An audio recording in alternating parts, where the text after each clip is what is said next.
बिस्मिल्लाहिर्रहमानिर्रहीम अल्लाहुम्मा सल्ली अला सय्यिदिना मौलाना मुहम्मद व अला आलिहि व सहबिहि व बारिक वसल्लम।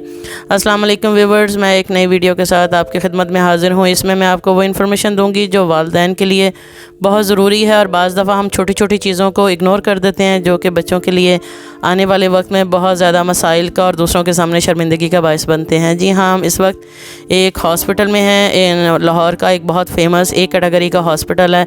ये आप देख सकते हैं, इसकी सारी जो है आज यहाँ पर मेरी बेटी को इसका एडमिट करवाना है और यहाँ इसका ऑपरेट होना है नाक का। और ये ऑपरेट एक छोटी सी गलती हुई जिसकी वजह से ये सारा मामला हुआ, वो भी आपके साथ मैं शेयर करूँगी। तो इस वक्त हम यहाँ पर इसका एडमिशन जो है वो करवा रहे हैं। तो उसके साथ साथ इसको जो है ये यहाँ पर कल इसका क्योंकि ऑपरेट होना है, आज मंगल की शाम को उन्होंने हमें बुला लिया था, तो डॉक्टर से हमने टाइम लिया हुआ था। तो आज यहाँ पर इससे मैं बताती चलूँ कि इससे पहले भी एक इसकी माइनर सर्जरी नाक की हो चुकी है, और ये सारी जो 2 सर्जरीज हो रही हैं और इसके बाद एक एक्सपेक्टेड है कॉस्मेटिक सर्जरी। ये तीनों जो हैं वो एक छोटी सी गलती की वजह से जो है वो हमें इसका खमियाजा भुगतना पड़ रहा है। तो यहाँ ये देखें, ये ऑपरेशन थिएटर का एरिया है जहाँ पर हमें सुबह बुलाया जाएगा। अभी क्योंकि हमें जो रूम अलॉट किया गया है वो 2nd फ्लोर पर है, तो वहाँ पर हम जाएँगे। एक्चुअली असल में हुआ कुछ यूँ था कि बचपन में ये दोनों बहनें खेलते खेलते एक दूसरे से टकरा गई थी, और छोटी वाली का जो सर है वो बड़ी बहन के नाक के ऊपर लगा था, जिसकी वजह से उस वक्त इतना फील नहीं हुआ, सिर्फ नाक से खून निकला और वक्ती तौर पर जो है ना वो उस पर थोड़ा स्वेलिंग हुई, और हमने उसको ऐसा कोई सीरियस जो है वो नहीं था, देखने में सीरियस लग भी नहीं रहा था। लेकिन एक्चुअली उसकी जो हड्डी थी वो बारीक थोड़ी सी टूट के जो उसके अंदर थे पीसेस वो भी रह गए थे, और उसकी वजह से उसको फ्लू का और सांस का बहुत ज़्यादा इशू बन गया। और वक्त के साथ साथ लेकिन देखने में इतना ज़्यादा फ़ील नहीं होता था। एक होता ना कि बहुत ज़्यादा फ़ील हो, लेकिन मैं ये समझती हूँ कि जो पेरेंट्स हैं ना, इनके लिए मैं आज की वीडियो में ये जो आपको सबक देना चाहती हूँ, अपनी ये एक समझ लें कि अपना बीइंग ह्यूमन आपको एक ये देना चाहती हूँ कि बच्चों के अंदर छोटा सा भी कोई फॉल्ट आपको नज़र आए ना, उसको कवर अगर आप करवा सकते हैं तो ज़रूर करवाएं, क्योंकि हमारी ज़रा सी लापरवाही से वो बच्चे सारी उम्र जो है ना वो बहुत गिल्ट फील करते हैं। इसी वजह से ये मैंने 2 पहले जो सर्जरी की थी उसके बाद इसका फ्लू बिल्कुल ख़त्म हो गया था, और अब जो होने जा रही है इसकी वो मेन सर्जरी है नाक की, और ये बड़ी सीरियस है। तो अल्लाह पाक अपना करम फरमाएंगे। और जी हाँ, ये हम पहुंच चुके हैं उस रूम के सामने जो इसके लिए अलॉट किया गया है, और यहाँ पर अब यहाँ पर अंदर ये हमारा इसको आप देख सकते हैं कि बड़ा फुल फैसिलिटेट किया हुआ है उन्होंने पेशेंट के लिए। हम तो अभी सर्दियां हैं, ये यहाँ देखें एसी है, रेफ्रिजरेटर है, बाहर विंडो और वॉशरूम, और ये सारा जो ना बड़ा अच्छा, और साथ LCD के साथ इन्होंने साथ अपना वो नेट भी है प्रोवाइड किया हुआ है, और वो साइड पर बेड है एक छोटा सा जो साथ अटेंडेंट है उसके लिए। और ये देखें, ये इसके जो है वॉशरूम भी जो है साफ़ सुथरे हैं, और ये विंडो जो बाहर की तरफ है ये भी बड़ी, इसका जो सीन है सामने स्पोर्ट्स क्लब है उसका है। तो यहाँ पर अब हम जो है इसको हमारा एडमिशन हो चुका है। जी जनाब, रात के अब तकरीबन 12 बजे हैं। अब क्योंकि हमने रात यहीं स्टे करना है, तो पेशेंट साहिबा को भी रात 2 बजे तक खाने की परमिशन है। तो हमने सोचा है कि ये हॉस्पिटल के साथ ही जो मार्केट है इधर से कुछ ज़रा खा पी लिया जाए। तो हम अब निकले हैं यहाँ पर खाने पीने के लिए, अभी खा पी लेते हैं। ये हम इस वक्त जहाँ पर हैं ये डिफेंस की सबसे बड़ी मार्केट है, ये H ब्लॉक की, और ये आपको नेशनल हॉस्पिटल के बिल्कुल साथ है, वॉकिंग डिस्टेंस पे, तकरीबन वॉकिंग डिस्टेंस भी बहुत थोड़ा सा है। और ये सबसे बढ़िया है। ये इस टाइम हम थोड़ा लेट हैं, काफ़ी हद तक दुकानें जो हैं वो बंद हो चुकी हैं, लेकिन खाने पीने की खुली होंगी। तो ये डिफेंस की DHA की लाहौर में फ़ेज़ 3 में सबसे बड़ी जो है ये मार्केट है।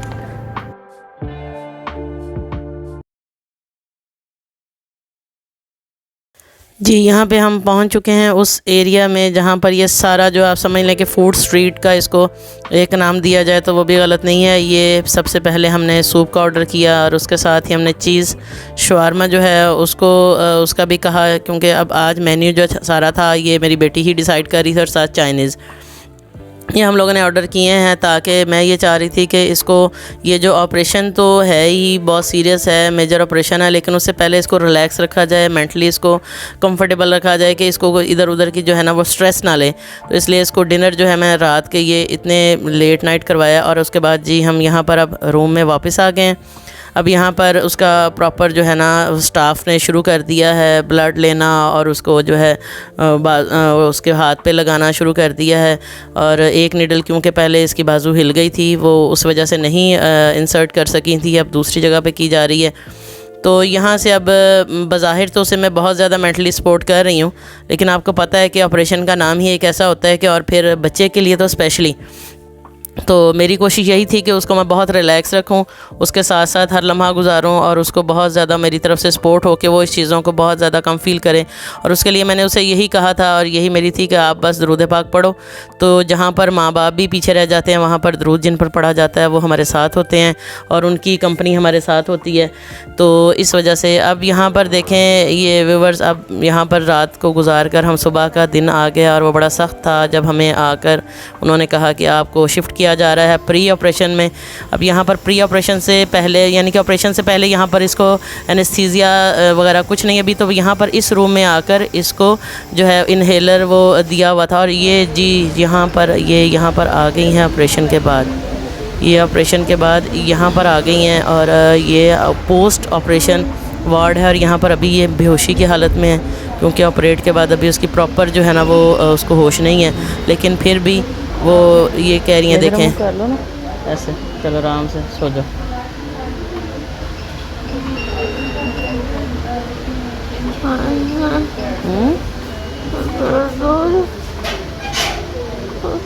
उधर कर लो फिर, अगर उधर दर्द नहीं होता तो।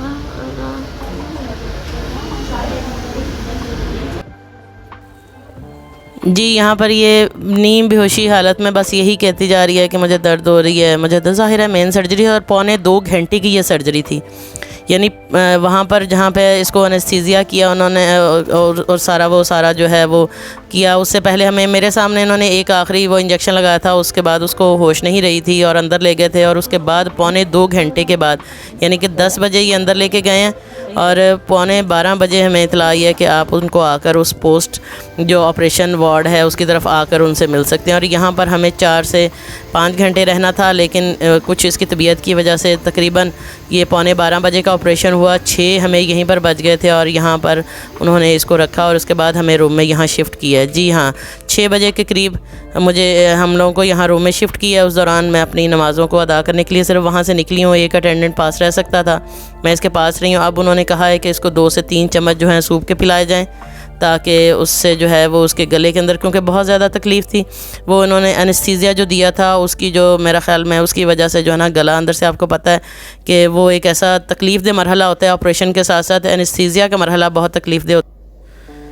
जी तो यहाँ पर इसकी जब खदीजा को हमें रूम में शिफ्ट किया गया है, अब क्योंकि बुध के दिन, वेडनेसडे के दिन इसका ऑपरेशन हुआ है, लेकिन डॉक्टर साहब ने कहा है कि फ्राइडे को इसकी जो है ना पट्टी नाक की वो उतारी जाएगी। और ये पट्टी उतारने का मरहला जी है ये बहुत ज़्यादा मुश्किल होता है, क्योंकि अंदर नाक के अंदर जो पट्टी है उसको रोल करके उन्होंने अंदर इंसर्ट किया होता है, और उसके बाहर नाक के ऊपर भी उन्होंने लगाई होती है।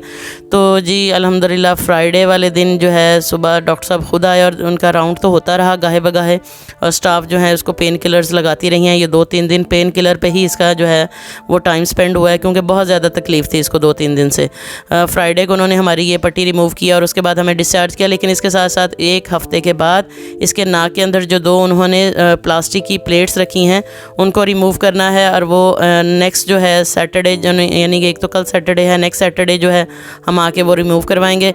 तो और इसके साथ मैं यही कहूँगी कि हमें अपने बच्चों की अगर कोई भी थोड़ी सी भी कोई चीज़ ऐसी नज़र आती है जिसको हम रिकवर करवा सकते हैं, तो हमें बीइंग अ पेरेंट्स उनके लिए ज़रूर कोशिश करनी चाहिए। अल्लाह ताला सबके बच्चों को अपने हिफ्ज़ व ईमान में रखें। और ऐसी जो भी है, किसी बहुत से बच्चों के आई बॉल का मसला होता है, मैं बहुत से पेरेंट्स को ये कहती हूँ, और जो मुझे मिलते हैं उनको भी कहती हूँ। तो आपको भी यही मैसेज इस वीडियो में दे रही हूँ कि अपने बच्चों की सेहत का ख्याल रखें, उनकी जो ज़िंदगी में कमी है उसका ख्याल रखें। ये आपकी रिस्पॉन्सिबिलिटी है। सिर्फ बच्चों ने आखिरत में अपने हकूक़ का और अपने फ़राइज़ का जवाब नहीं देना, आपने भी अपने हकूक़ का जवाब देना है अल्लाह की बारगाह में। फ़ी अमानिल्लाह, हंसदे रहो ते वसदे रहो।